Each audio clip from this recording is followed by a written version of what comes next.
Salut les biscottes, bienvenue au Tokyo Mobility Show 2025, alias le salon de Tokyo version 3.0. Ici, t'as plus de concepts que de sushis dans un buffet à volonté. Entre les voitures à algues, les moteurs rotatifs qui reviennent d'entre les morts et les SUV qui veulent sauver la planète tout en t'amenant au bureau, on peut dire que les Japonais ont sorti la grosse artillerie. Mazda, c'est un peu le cousin rebelle de l'industrie auto japonaise. Quand tout le monde se met en électrique, eux débarquent avec un moteur rotatif hybride qui purifie l'air avec des algues. Ouais, c'est pas une blague, c'est le seul constructeur qui fait des voitures et des maquis. La Mazda Vision X Coupé, c'est une grande berline façon CLS. Profil racé, presque 5,5 m de long, sous le capot, 510 chevaux tirés d'un moteur rotatif hybride rechargeable. Pas besoin de V8 pour que ça chante, le Wankel revient, et il le fait avec style. Et histoire de calmer les ayatollahs de l'écologie, Mazda annonce que sa voiture nettoie l'air en roulant grâce à des micro-algues. Résultat, 160 km en 100% électrique, près de 800 km d'autonomie totale, tu roules, tu pollues moins et tu fais respirer la planète. Elon Musk en PLS.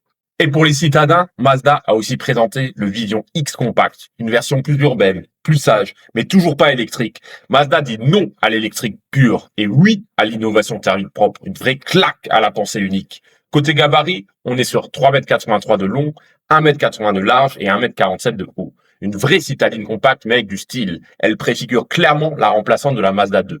À l'intérieur, Mazda mise sur le minimalisme intelligent. Pas d'écran central, mais un assistant virtuel empathique intégré dans le système. Tu parles à ta voiture, elle te répond avec tact. C'est Siri, mais version zen japonais.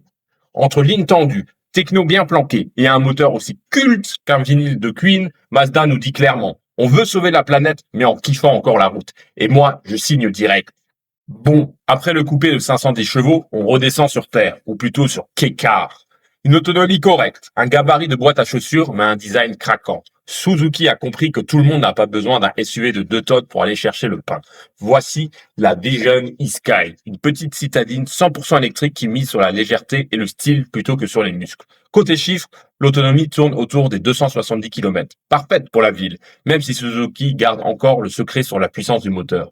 Et cerise sur le mochi, la marque envisage de la vendre en Europe. En résumé, petite, futée et déjà plus stylée que bien les citadines. Bref, le hipster japonais, mais version kawaii. Des petites boîtes à roulettes, on passe au patron du game, j'ai nommé Toyota. Et forcément, quand le boss débarque avec une nouvelle Corolla, tout le monde s'arrête.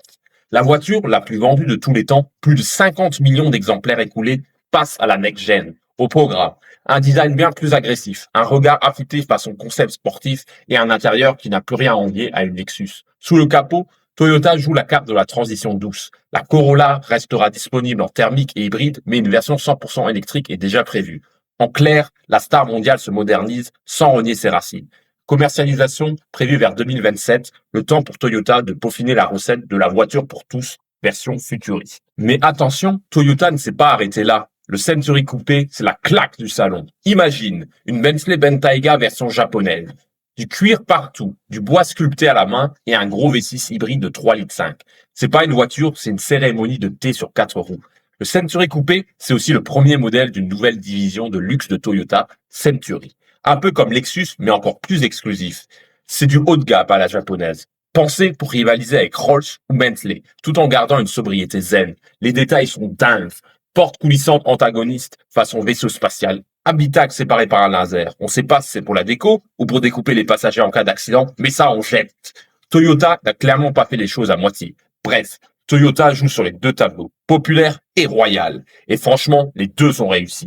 Maintenant, on quitte le luxe feutré du Century pour un rugissement de boxer. Subaru arrive et fait un double coup.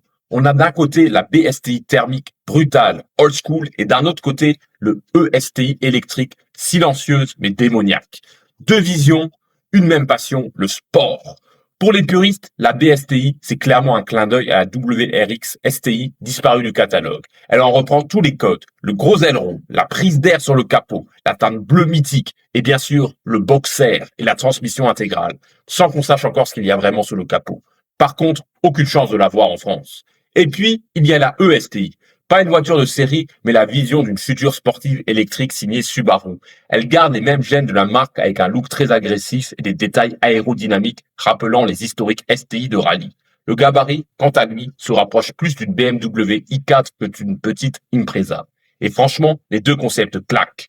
Le thermique rugit, l'électrique accélère comme une fusée, Subaru ne choisit pas, il propose. Après les gros spoilers et les courses de rallye, place à un vent de légèreté. Daihatsu ressort la décapotable du bonheur. Et oui, Daihatsu existe encore, et ils ont ramené la K-Open.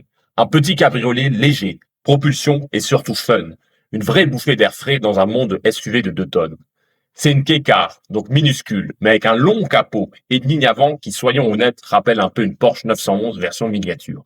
Et pourtant, sous le capot, on devrait retrouver un petit moteur thermique de 660 cm3, fidèle à la tradition japonaise.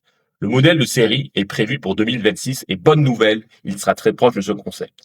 En résumé, Daihatsu nous rappelle qu'une voiture, ça peut encore faire sourire. Sans écran de 15 pouces ni 500 chevaux électriques, c'est simple, c'est léger et franchement, c'est beau. Là, on garde le format compact, mais on monte d'un cran côté sérieux, cap sur Honda. Honda veut réussir là où la Honda i a échoué. La Super One, c'est une K-Car électrique plus musclée, plus pratique et surtout plus stylée. Elle en reprend le design, mais en version plus cubique, plus trapue, avec un kit carrosserie sportif qui lui donne presque des airs de mini GTI. Côté technique, Honda reste discret. Aucune donnée sur la motorisation. Mais la marque tease un boost mode censé offrir une expérience de conduite excitante et même une boîte manuelle simulée à 7 rapports avec palette au volant. Oui, une boîte manuelle dans une micro-citadine électrique qui ne dépassera sans doute pas 60 chevaux. Et bien qu'il n'y ait pas de moteur à essence, vous en entendrez tout de même le son à travers des haut-parleurs. Tout ceci est à la fois absurde et génial. Et voici le Honda Zero Alpha, un SUV compact électrique prévu pour 2027. Sobre, efficace et prêt à concurrencer les stars du segment. Son design suit la nouvelle philosophie Honda. Thin, light, wise. Fin, léger et intelligent.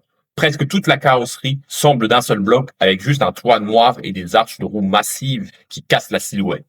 À l'avant comme à l'arrière, tout est intégré dans un bandeau noir, un peu à la manière du Gisor d'Opel. Après les flops des Honda i et NE1, Honda veut prouver qu'il a appris de ses erreurs et qu'il est prêt à s'imposer dans l'électrique. Après la rigueur nippone façon high-tech, on part camper dans la forêt avec Mitsubishi. Le Pajero fait son grand retour, mais pas comme avant. Voici le Mitsubishi Elevance, un concept hybride ultra high-tech et franchement impressionnant. C'est un 4x4 hybride rechargeable avec 4 moteurs électriques, un par roue et un moteur thermique qui carbure au carburant de synthèse. Oui, le Pajero est devenu écolo, mais sans perdre ses muscles. Le style carré, massif, imposant, bref, du vrai Mitsubishi, tandis que les portes arrière antagonistes et les panneaux transparents lui donnent un côté très futuriste. Sous le capot, c'est un festival de techno. Le système Super All-Wheel Control, combiné à un contrôle actif du lacet, font que ce 4x4 devrait coller à la route comme un chewing-gum à une chaussure. À l'intérieur, c'est du grand spectacle. 6 sièges, une configuration 2+2+2 et 3 écrans géants qui courent sur toute la planche de bord. L'espace, la lumière, la technologie, on se croirait dans un lounge roulant. Mitsubishi veut redevenir la marque des baroudeurs, mais cette fois avec un cœur propre et une touche de luxe. Et franchement, mission accomplie, c'est massif, classe et même un peu badass. Et pour finir en beauté, on range les tempes et on sort le costard direction Lexus.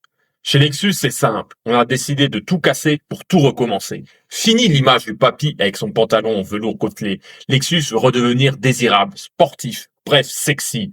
Et ça commence avec le Lexus Sport Concept, une sorte d'héritière spirituelle de la mythique LSA, mais en version électrifiée. Lexus promet des sensations pures, un centre de gravité ultra bas et un châssis qui sent la piste à plein nez. Le design est à tomber, museau pointu, proportions parfaites.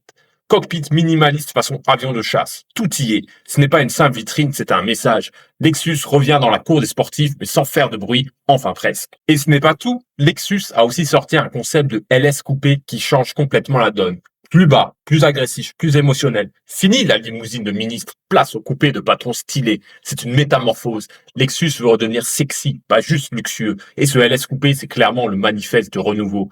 Et comme si ça ne suffisait pas, Lexus s'est permis un dernier délire. Le LS Concept Van à 6 roues, 8-6, un engin mi-limousine, mi-autocar, totalement WTF, mais fascinant.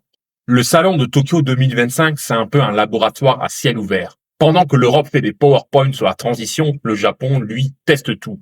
Hybride, hydrogène, rotatif, alg, K-car. Et franchement, ça fait du bien de voir autant d'idées. Parce que l'avenir de l'automobile, c'est peut-être pas qu'une prise, c'est une vision. Perso, j'ai kiffé le retour du rotatif Mazda et la folie du Century Coupé. Et vous, c'est lequel votre coup de cœur du salon? Dites-le en commentaire et abonnez-vous pour plus d'actu auto croustillantes comme une biscotte japonaise.